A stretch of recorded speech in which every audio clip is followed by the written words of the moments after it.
après avoir accepté l'œuvre de Dieu Tout-Puissant des derniers jours, il était plein de joie à l'idée d'annoncer à ses amis et à sa famille la bonne nouvelle du retour du Seigneur. Mais, à sa grande surprise, ses amis, ses parents et son pasteur lui ont tour à tour fait obstacle. Face à tant de difficultés, sera-t-il capable de rester ferme dans sa foi et de suivre Dieu ?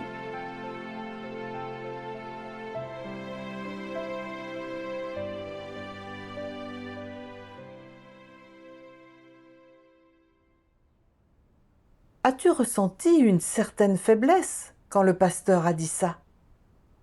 Cela a dû être vraiment stressant.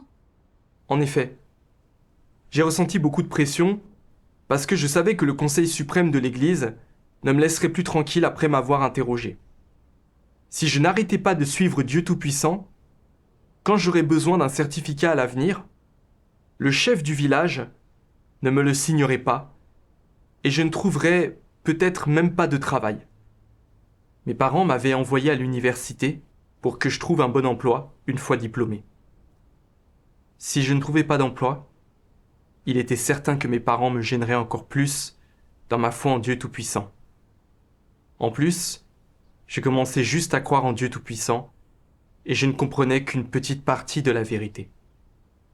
Si l'on m'interrogeait et que j'affrontais tout un groupe de gens qui m'attaquaient, pourrais-je tenir bon ? Si je persistais à croire en Dieu Tout-Puissant, me renverrait-il de l'université ? Demanderait-il à tous les autres croyants de me rejeter ? En y songeant, j'ai été très inquiet. Alors j'ai prié Dieu en silence pour lui demander de me guider et dire que je voulais rester ferme dans mon témoignage pour lui. Après avoir prié, j'ai pensé à cette parole de Dieu Tout-Puissant. Vous devez être éveillés et dans l'expectative à tout moment, et vous devez prier davantage devant moi. Vous devez reconnaître les diverses conspirations et plans astucieux de Satan, reconnaître les esprits, connaître les hommes et être capable de discerner tous les types de personnes, d'événements et de choses. Satan est constamment en train de dévorer la connaissance que les hommes ont de moi dans leur cœur. Et les dents serrées, toutes griffes dehors, s'engage dans l'étape finale de son agonie. Voulez-vous tomber dans le piège de ces stratagèmes trompeurs à cet instant ? Voulez-vous ruiner votre propre vie au moment où mon œuvre est finalement terminée ? Grâce à cette parole, j'ai compris que ces choses qui m'arrivaient étaient des ruses de Satan. Satan voulait me perturber et m'empêcher de suivre Dieu. Même si ma stature était petite et que je connaissais peu de vérité, j'étais prêt à m'appuyer sur Dieu pour rester ferme et humilier Satan. J'ai donc dit au pasteur, je n'arrêterai pas de participer aux réunions. Je continuerai à suivre Dieu Tout-Puissant. Que je n'écoute pas le pasteur a mis mes parents très en colère. Mon père m'a fusillé du regard et a crié. Comment oses-tu dire non ? Il faut que tu jures d'arrêter de croire en Dieu Tout-Puissant avant que le pasteur ne s'en aille. Le pasteur m'a aussi menacé en disant que si je n'arrêtais pas de participer aux réunions dans la semaine, il m'emmènerait devant le Conseil suprême pour que je sois interrogé. Je n'ai éprouvé aucun regret pour autant, parce que je savais très bien que mon choix était le bon. Avant d'avoir accepté l'œuvre de Dieu Tout-Puissant dans les derniers jours, je croyais en Dieu, mais je ne savais pas ce qu'il fallait faire pour entrer dans le royaume des cieux. Parfois, mon esprit était plein de fantaisie. Et parfois, parce que je péchais souvent et que je n'étais pas sûr de pouvoir entrer dans le royaume, j'étais perdu. Je comprenais enfin maintenant. Seules les paroles de Dieu Tout-Puissant m'avaient permis de voir clairement ce monde maléfique et de comprendre comment Satan corrompait l'humanité. si je n'avais pas lu les paroles de Dieu Tout-Puissant, je n'aurais absolument pas su comment me délivrer des chaînes du péché, ni comment échapper à la corruption de Satan. Alors, quelle que soit la manière dont il m'entraverait, je ne renoncerai jamais à suivre Dieu Tout-Puissant. Voyant que je n'avais pas l'intention de baisser les bras, le pasteur est parti furieux. Mes parents étaient aussi très fâchés que j'ai rejeté le pasteur, et ils m'ont dit avec colère : « Tu as le culot de contrarier le pasteur et de faire quelque chose que l'Église interdit. La coutume exige que tu sois expulsé du village. Si les villageois te rejettent, quand tu auras besoin d'un certificat à l'avenir, le chef du village ne te le signera pas. Tu ne trouveras pas de travail non plus. As-tu pensé à ces conséquences ? Où iras-tu alors ? Tu n'es qu'un étudiant. Tu n'as nulle part où aller. Et tu ne pourras pas travailler. Comment survivras-tu ? » Mon père a aussi dit qu'il avait honte d'avoir un fils tel que moi. Il a dit que je leur faisais honte et qu'il ne me considérerait plus comme son fils à l'avenir. C'était la première fois de ma vie que j'entendais mon père me réprimander de cette manière. Il a même cruellement dit que je n'étais plus son fils. Je n'en revenais pas que mes parents disent une chose pareille. J'étais si triste que je n'ai rien répondu. Mon père a ajouté : « Par ailleurs, si tu continues à croire en Dieu Tout-Puissant, tu as intérêt à me rembourser tout l'argent que j'ai dépensé pour t'élever. » Quand mon père a dit ça devant les villageois, je me suis senti très humilié et très triste. Mes parents me traitaient bien avant. J'étais celui qu'ils préféraient de leurs 10 enfants. Et ils attendaient beaucoup de moi. Ils ne m'avaient jamais rien dit d'aussi dur, mais leur attitude avait complètement changé. Leur gentillesse me manquait et je ne voulais pas avoir d'ennui avec eux. Je me sentais très faible et je ne savais pas quoi faire. Ça paraît vraiment dur. Ouais. Comment t'es-tu sorti de cette situation ? J'ai prié Dieu pour lui demander de me guider dans cet environnement. Plus tard, j'ai pensé à un passage des paroles de Dieu. Tu dois endurer des épreuves pour la vérité, te donner à la vérité. Tu dois endurer l'humiliation pour la vérité. Et pour gagner plus de vérité, tu dois subir plus de souffrance. C'est ce que tu devrais faire. Tu ne dois pas rejeter la vérité pour obtenir une vie de famille paisible, et tu ne dois pas perdre la dignité et l'intégrité de ta vie pour un plaisir momentané.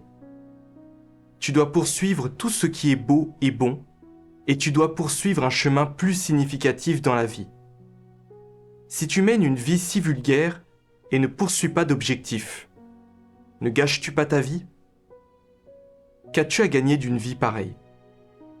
Tu devrais abandonner tous les plaisirs de la chair pour une seule vérité et ne pas rejeter toutes les vérités pour un peu de satisfaction. Ce genre de personne n'a ni intégrité ni dignité. Il n'y a aucun sens à leur existence. Cette parole de Dieu m'a inspiré. J'ai compris que je devais souffrir pour gagner la vérité. Même si ma famille s'opposait à moi, que le pasteur m'entravait, que les villageois me jugeaient et que je me sentais tourmenté et un peu faible, je ne devais pas renoncer à suivre Dieu Tout-Puissant, quoi qu'il dise. En lisant les paroles de Dieu Tout-Puissant et en écoutant l'échange de mes frères et sœurs dans les réunions, j'avais compris bien des vérités et des mystères. Et j'avais déjà acquis la certitude dans mon cœur que Dieu Tout-Puissant était le Seigneur Jésus revenu, Christ des derniers jours. Alors, je ne pouvais pas arrêter de participer aux réunions. Je savais que les choses se calmeraient si je le faisais. Mes parents ne s'opposeraient plus à moi et recommenceraient à me traiter aussi bien qu'avant. et personne ne se moquerait plus de moi. Mais je perdrais ma chance de gagner la vérité et d'être sauvé par Dieu. Je me suis dit que je ne devais pas renoncer à la vérité et que je ne devais pas trahir Dieu à cause de la réprobation de ma famille. Les paroles de Dieu Tout-Puissant sont la vérité. Seul Dieu Tout-Puissant peut nous dire comment Satan corrompt l'humanité, et lui seul a indiqué le chemin qui nous permet d'échapper au péché et d'être sauvés par Dieu. Cela valait la peine de souffrir aujourd'hui pour gagner la vérité. Alors, j'ai décidé de ne pas subir les restrictions de mes parents. Même s'ils ne payaient plus mes frais de scolarité, même si j'étais chassé du village et si la vie devenait difficile, je ne renoncerai pas à croire en Dieu et à rechercher la vérité. Grâce soit rendue à Dieu. Le pasteur a dit qu'on t'enverrait au Conseil suprême. Ils ont vraiment fait ça? Non. Mais pendant la semaine suivante, le pasteur s'est arrangé pour que 2 collaborateurs viennent chez nous tous les soirs. Ils ont répété les mêmes choses chaque jour pour que j'arrête de participer aux réunions. Quoi qu'ils disent, j'ai continué à le faire. À cette période, j'ai souvent prié Dieu pour lui demander de calmer mon cœur et de me protéger des perturbations. Par la suite, mon oncle a eu peur que les gens se moquent de notre famille si la nouvelle se répandait.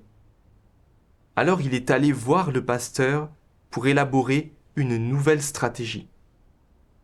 Ils m'ont emmené voir un théologien qui était un docteur en théologie et qui connaissait très bien la Bible.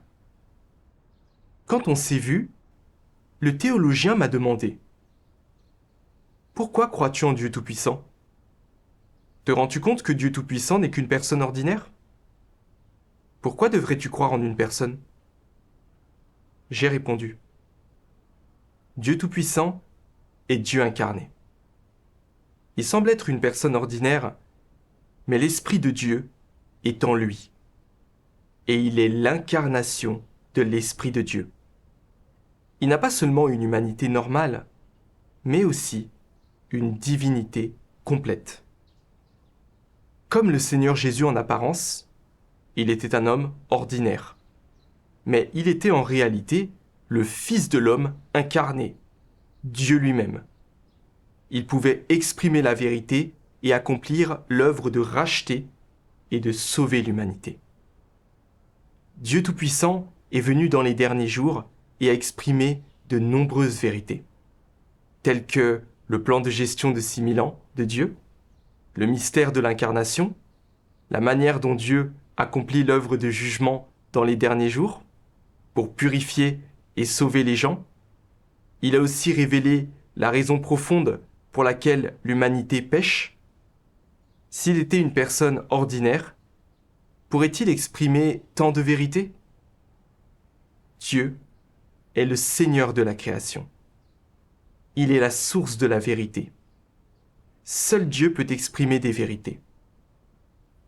Aucune personne célèbre, ni aucun grand homme dans le monde ne peut exprimer de vérité. Seul Dieu lui-même peut exprimer ces vérités. Personne d'autre que Dieu ne peut le faire.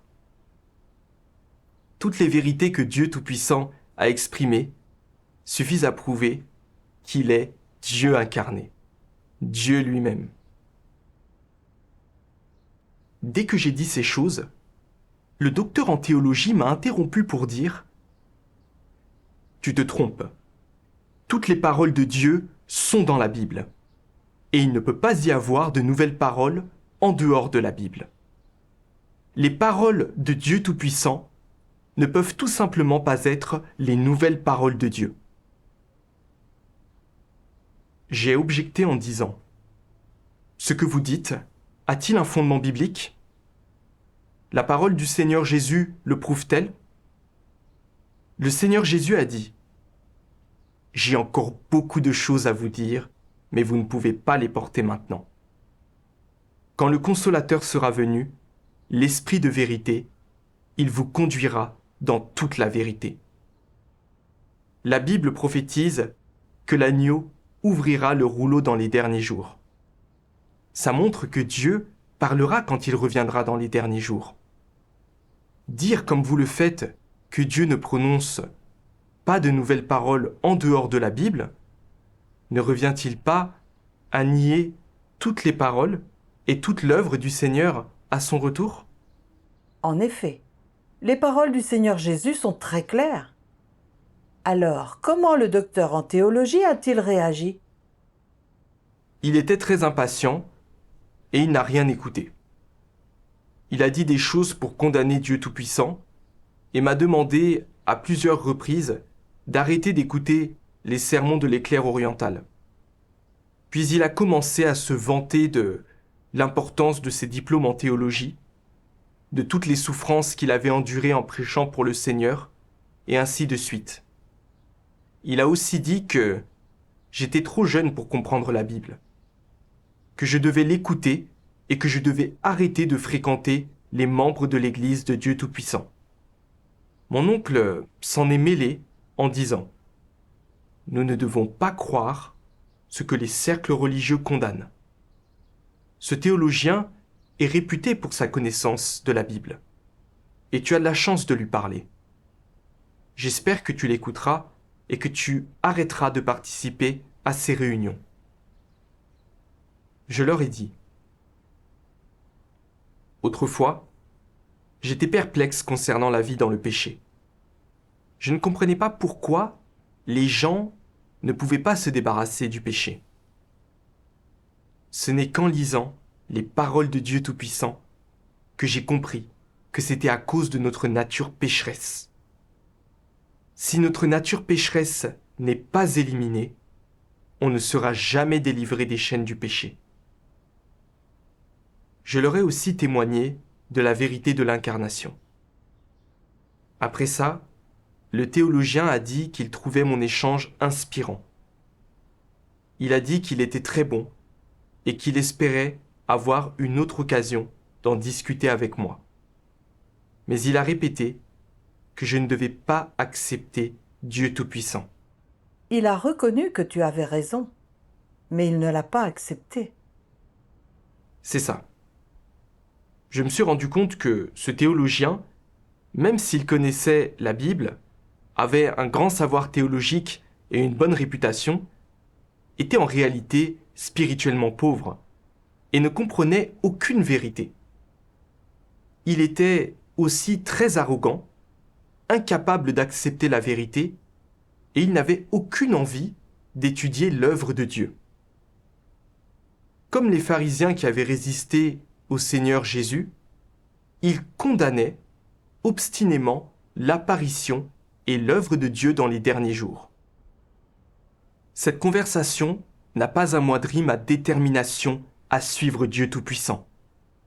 Au contraire, elle m'a donné du discernement sur les pasteurs, les anciens et les théologiens du monde religieux.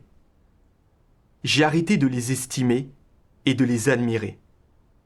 Et grâce aux réunions et aux paroles de Dieu Tout-Puissant que j'ai lues pendant cette période, j'ai aussi gagné en discernement sur les absurdités du monde religieux.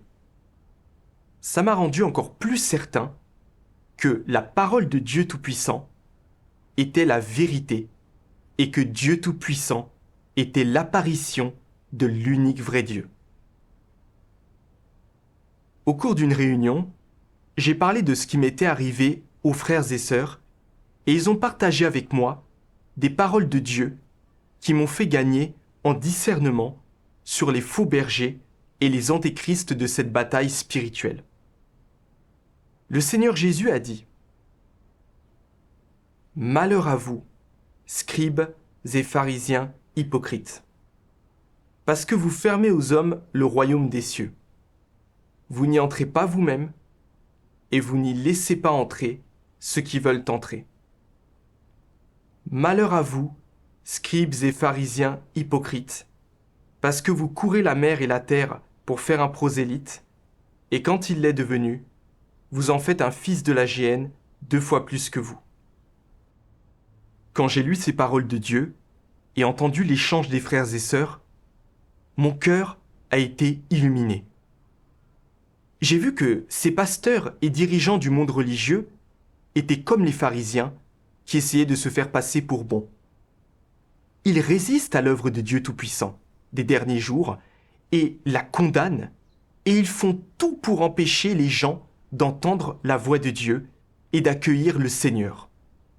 Ils sont des obstacles pour les gens qui veulent entrer dans le royaume de Dieu.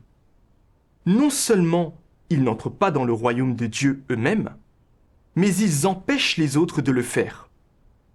Ils sont vraiment mauvais. La parole de Dieu Tout-Puissant dit : certaines gens lisent la Bible dans des églises imposantes et la récitent toute la journée. Mais pas un seul d'entre eux ne comprend le but de l'œuvre de Dieu. Aucun d'entre eux n'est capable de connaître Dieu et encore moins capable d'être en accord avec la volonté de Dieu. Ils sont tous des gens vils et inutiles. Ils se placent en hauteur pour sermonner Dieu. Ils s'opposent à Dieu volontairement, même en portant son étendard. Affirmant qu'ils croient en Dieu, ils mangent tout de même la chair de l'homme et boivent son sang. Tous ces gens sont des diables qui dévorent l'âme de l'homme. Des démons dirigeants qui font intentionnellement obstacle à ceux qui tentent d'emprunter la bonne voie. Et des pierres d'achoppement qui entravent le chemin de ceux qui cherchent Dieu. Ils peuvent paraître de bonne constitution. Mais comment leurs disciples sauront-ils qu'ils ne sont nul autre que des antéchrists qui mènent l'homme à s'opposer à Dieu? Comment leurs disciples sauront-ils qu'ils sont des démons vivants qui se dévouent à dévorer des âmes humaines? Regarde les dirigeants de chaque confession religieuse. Ils sont tous arrogants et suffisants. Et leurs interprétations de la Bible sont hors contexte et sont guidés par leurs propres imaginations. Ils comptent tous sur les dons et l'érudition pour accomplir leur travail. S'ils ne pouvaient pas prêcher du tout, les gens les suivraient-ils? Ils possèdent tout de même une certaine connaissance et peuvent prêcher quelques doctrines où ils savent convaincre les autres et se servir de quelques artifices. Ils s'en servent pour amener les hommes devant eux et les tromper. Théoriquement, ces gens croient en Dieu, mais en réalité, ils suivent leurs dirigeants. Quand ils rencontrent quelqu'un qui prêche le vrai chemin, certains d'entre eux disent : nous devons consulter notre dirigeant au sujet de notre foi. C'est un humain qui est le vecteur de leur foi en Dieu. N'est-ce pas un problème? Que sont donc devenus ces dirigeants? Ne sont-ils pas devenus des pharisiens, de faux pasteurs, des antéchrists et des obstacles qui empêchent le peuple d'accepter la véritable voie? De tels hommes appartiennent à la même espèce que Paul. Dieu révèle clairement l'essence des chefs religieux qui haïssent la vérité et résistent à Dieu. Dieu Tout-Puissant est apparu et exprime de nombreuses vérités. Mais ces gens ne cherchent pas du tout. Au lieu d'écouter la voix de Dieu, ils écoutent les rumeurs du PCC, le parti athée. Ils condamnent l'apparition et l'œuvre de Dieu Tout-Puissant et ils répandent des mensonges pour tromper les croyants et nous empêcher d'entendre la voix du Seigneur et de l'accueillir. C'est gâcher notre chance d'être sauvés et d'entrer dans le royaume des cieux. Même si ces pasteurs et ces dirigeants expliquent souvent la Bible aux gens à l'église, ils n'ont pas la moindre connaissance de Dieu, ni de son œuvre. Ils n'ont pas non plus la moindre crainte de Dieu. Leur essence et leur nature sont les mêmes que celles des pharisiens. Ce sont tous des antéchrists qui haïssent la vérité et résistent à Dieu. Puis, je me suis souvenu de la manière dont les croyants du judaïsme vénéraient aveuglément les dirigeants religieux, avaient suivi les pharisiens dans leur résistance au Seigneur Jésus et à cause de ça, avaient perdu le salut de Dieu. Mes parents aussi vénéraient les pasteurs et les anciens. Même s'ils croyaient au Seigneur depuis de nombreuses années, il n'y avait pas de place pour Dieu dans leur cœur. Ils ne comprenaient pas la vérité et manquaient de discernement. Ils croyaient que ceux qui obéissaient aux pasteurs et aux anciens obéissaient au Seigneur et le suivaient. Quoi que les pasteurs et les anciens disent, mes parents les écoutaient. Dans une affaire aussi importante que l'accueil du retour du Seigneur, ils n'avaient aucun discernement et écoutaient aveuglément le pasteur. Quand je leur avais témoigné des paroles de Dieu Tout-Puissant, ils n'avaient rien écouté et avaient répété les paroles du pasteur et du docteur en théologie pour condamner Dieu Tout-Puissant. Ils avaient même dit, même si c'est le vrai chemin, on ne l'acceptera pas tant que les pasteurs et les anciens ne l'auront pas fait. J'ai compris que mes parents étaient vraiment pitoyables. Comment croyaient-ils au Seigneur ? Ne croyaient-ils pas simplement aux pasteurs et aux anciens ? J'ai dit à mes parents, « Si vous étiez nés à l'ère de la grâce quand le Seigneur Jésus est apparu pour œuvrer, vous auriez été semblables aux croyants du judaïsme de cette époque. Vous auriez résisté au Seigneur Jésus et l'auriez condamné avec les pharisiens, parce que vous n'écoutez que les pasteurs et les anciens. Si les pasteurs et les anciens disent que quelque chose est faux, vous en faites autant. Vous ne cherchez pas du tout le vrai chemin par vous-même et vous n'essayez pas d'entendre la voix de Dieu. N'est-ce pas agir de la même manière que ceux qui ont suivi les pharisiens et résisté au Seigneur Jésus ? Pouvez-vous obtenir de bons résultats de cette façon ? Au fil des événements de cette période, j'ai gagné un peu de discernement sur mes parents et j'ai cessé d'être entravé par mes émotions, ce qui m'a permis d'être déterminé à témoigner pour Dieu. Rendons grâce à Dieu. Cependant, durant cette période, il y a eu une nouvelle difficulté. Mes parents surveillaient tout ce que je faisais. Je ne pouvais pas participer à des réunions en paix chez moi. Ah bon? Alors comment as-tu participé à des réunions? Je devais sortir discrètement le soir et aller dans un bois proche du village pour participer aux réunions. Il y avait beaucoup de moustiques et d'insectes. J'étais dévoré par les moustiques et je ne trouvais pas d'endroit confortable où m'asseoir. Parfois, je restais dans les bois jusque tard dans la nuit. Pour que mes parents ne découvrent pas que j'étais sorti pour des réunions, je devais rentrer dans la maison en douce pour dormir et me réveiller avant eux le lendemain matin pour leur faire croire que j'avais bien dormi. En général, j'allais aider mes parents dans les champs pendant la journée. Au bout d'un moment, j'ai vraiment manqué de sommeil. C'était tout à fait épuisant. J'ai commencé à me sentir un peu faible. Et je ne savais pas quand cette période se terminerait. Il m'arrivait même de penser que si j'écoutais mes parents et arrêtais de participer aux réunions, je souffrirais moins. Les villageois ne se moqueraient plus de moi et ma recherche d'emploi ne serait pas compromise. Ces pensées m'ont un peu ébranlé. Mais alors j'ai pensé que chaque réunion me permettait de comprendre quelques vérités. Des vérités que je n'avais jamais entendues avant. Je ne voulais pas renoncer à ça. Il y a un hymne des paroles de Dieu qui m'a beaucoup encouragé à cette période. Je l'ai écouté de nombreuses fois. Dans l'œuvre des derniers jours, nous avons besoin d'une très grande foi et d'un très grand amour. Nous pouvons trébucher à la moindre négligence, car cette étape de l'œuvre est différente de toutes les précédentes. Ce que Dieu parfait, c'est la foi de l'humanité, qui est aussi bien invisible qu'intangible. Ce que Dieu fait, c'est de convertir les paroles en foi, en amour et en vie. les gens doivent atteindre un point où ils ont enduré des centaines d'épurements et possèdent une foi supérieure à celle de Job. Ils doivent supporter des souffrances incroyables et toutes sortes de tortures sans jamais s'éloigner de Dieu. Quand ils sont obéissants jusqu'à la mort et ont une grande foi en Dieu, alors cette étape de l'œuvre de Dieu est complète. C'est un hymne merveilleux qui peut vraiment nous donner plus de foi et de force. Tout à fait.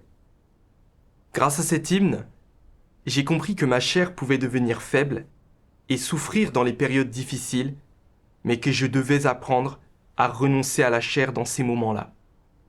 Si je suivais la chair, je ne pourrais pas satisfaire Dieu et je perdrais foi en lui. Je savais très bien que chaque réunion était bénéfique à ma vie et que la vérité que je gagnais était un trésor inestimable. Même si chaque réunion, tard le soir dans les bois, était difficile et physiquement épuisante, cette situation était aussi un test pour voir si j'étais capable de souffrir pour obtenir la vérité et d'avoir une foi authentique en Dieu. Mes parents voulaient que je poursuive la renommée et la fortune dans le monde, que je trouve un bon emploi, que je donne une bonne vie à ma famille et que je fasse leur fierté. Voilà ce qu'ils voulaient et attendaient de moi. Mais si j'écoutais mes parents et arrêtais de participer aux réunions, même si je n'avais plus à souffrir, je ne gagnerais pas la vérité. Je resterais semblable à moi-même, ne me souciant que de me divertir et de satisfaire la chair, ce qui est vide de sens. Que je puisse accepter l'œuvre de Dieu des derniers jours et jouir de l'abondante provision de vérité de Dieu est la plus grande bénédiction. La souffrance que j'endurais était négligeable en comparaison de la compréhension de la vérité que j'avais gagnée. Et toute cette expérience était riche de sens. En y songeant, j'ai été prêt à renoncer au plaisir charnel. Et j'ai cessé de me soucier de ce que ma famille disait de moi. Tout ce que j'espérais, c'était m'appuyer sur Dieu pour surmonter ces difficultés. Plus tard, grâce à la lecture des paroles de Dieu Tout-Puissant, mon état s'est amélioré peu à peu. Lentement, j'ai compris que ce n'était que dans les difficultés de cet environnement que je pouvais chercher davantage la volonté de Dieu et avoir une vraie foi en lui. Pour ça, je suis très reconnaissant envers Dieu. J'ai continué à participer à des réunions dans les bois. Un jour, alors que je participais à une réunion, quelqu'un, je ne sais pas qui, l'a découvert et l'a dit à mes parents. Le lendemain, au petit déjeuner, ma mère m'a dit « Je croyais que tu avais arrêté de participer à des réunions après avoir vu le docteur en théologie. Je ne savais pas que tu filais dans les bois la nuit pour participer à des réunions. N'as-tu pas peur ?» Puis elle s'est mise à pleurer tout en parlant. C'était la première fois qu'elle pleurait devant moi. Je n'ai pas su quoi dire. Mes yeux se sont emplis de larmes. Je ne voulais pas faire de mal à mes parents, mais je savais que je ne devais pas renoncer à suivre Dieu Tout-Puissant. J'étais déchiré. À ce moment-là, je me suis souvenu d'un passage des paroles de Dieu Tout-Puissant. Quand Dieu accomplit son œuvre, quand Dieu prend soin d'une personne et protège une personne, et quand il favorise et approuve cette personne, Satan n'est pas loin derrière et il essaye de duper cette personne et de lui nuire. Si Dieu veut gagner cette personne, Satan fera tout ce qui est en son pouvoir pour faire obstacle à Dieu, utilisant divers mauvais subterfuges pour tenter, perturber et altérer l'œuvre de Dieu afin d'atteindre son objectif caché. Quel est cet objectif? Il ne veut pas que Dieu gagne qui que ce soit. Il veut prendre possession de ce que Dieu souhaite gagner. Il veut les contrôler, les prendre en charge, afin qu'ils l'adorent, afin qu'ils se joignent à lui pour commettre le mal et résister à Dieu. N'est-ce pas là le motif sinistre de Satan? En guerroyant contre Dieu et le suivant partout, Satan a comme objectif de démolir toute l'œuvre que Dieu veut faire, d'occuper et de contrôler ce que Dieu veut gagner, d'anéantir ce que Dieu veut gagner. S'ils ne sont pas anéantis, alors ils deviennent la possession de Satan, qui les utilise comme il le veut. Tel est son objectif. Après avoir médité ces paroles de Dieu, j'ai compris. Dieu œuvre pour sauver les gens, tandis que Satan fait tout ce qu'il peut pour entraver les gens, les empêcher de suivre Dieu et d'accepter le salut de Dieu.